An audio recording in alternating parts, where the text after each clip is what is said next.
it's tough for me when he goes on that angle. I have to change my position to get there. So it actually gives him a window to get to his feet with that back pressure, as opposed to coming forward. He can always drive the guy down. I actually, when he goes to the side, I'm thinking I have to chase him, just in that 100th of a second, which gives him a window to help get to the feet. I just want to. That's awesome. So to the 80-20 rule. So why do we stand up first? 80% of the guys don't do a mat return. So if we get to our feet, he lets us go. It's pretty easy out. Maybe it's probably less than 80% college. I'd say high school. Probably 80% of the guys will just let you go. So bottom, so why did I learn this? So this is pretty funny how I developed this. It's because I sucked on bottom in college. No, I didn't stink on bottom. I got out on 90% of the guys with just basic, decent stand-ups and stuff. And my coach was a big, like, just get up to your feet. Like, that's what he told me. And it was funny, I was hearing him teach the other day. We had a morning session with the group doing top and bottom. And he's long. And so for me, what happened was it was hard for me to get these, I'm longer, my legs are long. It was hard to get out and get my legs out. So I'd be like, I can't freaking stand up. Then I saw Mike Gregg from Cornell. I watching him, and he'd do a sit-out and get out on everything. Like, nobody told me that. So I was like, damn, that sit-out's pretty damn good. I'm talking old school, like, sit-out, turn in really quick. Then I saw Surstis, I think. So Surstis, like, would get out on everyone. And then, so I'm teaching it. And here's the ultimate story that made me like believe in this. So Daniel Koladzic, Matthew Koladzic's brother, is wrestling Kyle Dake. And Daniel was a round of 12 guy. He wasn't an All-American, but he's good, you know. So we're scouting Dake. If you stand up on Kyle Dake, he will not return you 1,000 times. It is his best breakdown. So like trying to figure out Kyle Dake, I was like, you know, let's do the sit-out. So I taught Daniel to sit out, got out on Kyle Dake, 2 seconds sit out.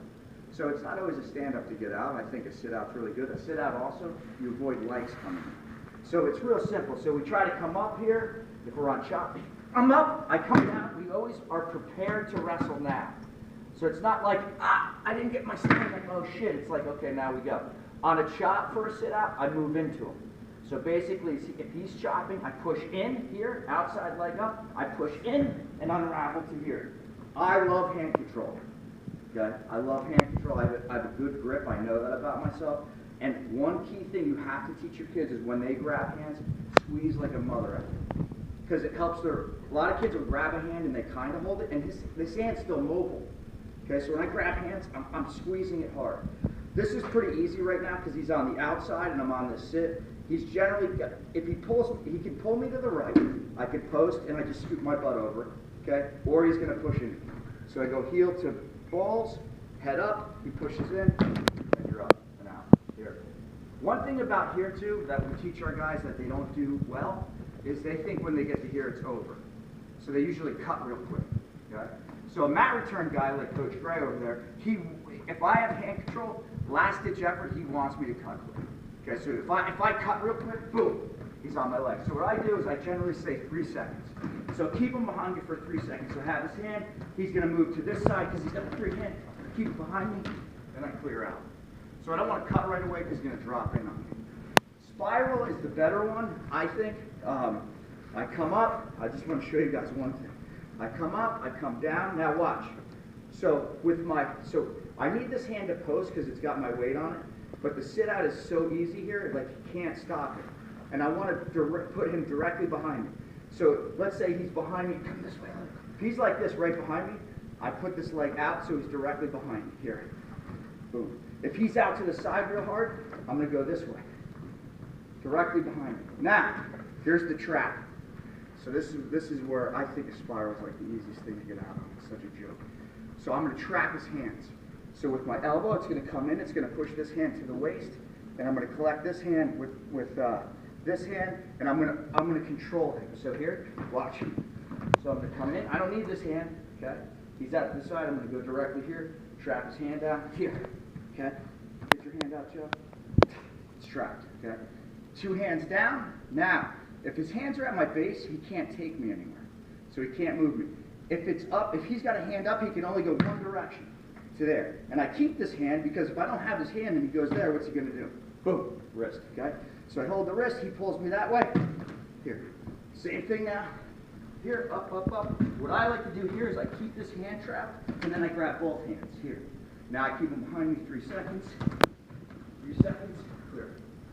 So, really good. I think it's like, I think it cost me a national title. That's why I learned this. Because the matches I lost at NCAAs were either a riding time point or a short time takedown where I couldn't get out and I needed to get out at the end of the period. So, and it didn't work. This didn't, stand up didn't work. So, I think that's pretty. Can you show why you don't push in off the Oh, spiral? yeah. So spiral. So you got it. This is important. Chop, you have to push it. So let's say you go chop, okay? If I sit out, my arm is left behind, and I go down. You can do a turn in there and bait him a little bit, but I generally don't. So you push in to protect your arm on a chop. Okay, if he goes spiral, you want to go away, because if I push in right now, right to his ground. So I go right into a crab ride. So I got to sit my hips away. Best defense for a leg rider too. Leg rider's almost always going to go spiral, and then you go right to sit. You can't get legged. So leg rider. So we don't do stand on leg rider. Now we're here. No legs. We always go sit. If you try to stand, that's the best thing for a leg rider, because you open yourself up. You open the side up here. Boom. Leg in. So we don't stand there. Questions? Nate, why don't you show what you're doing, Bob? So Nate,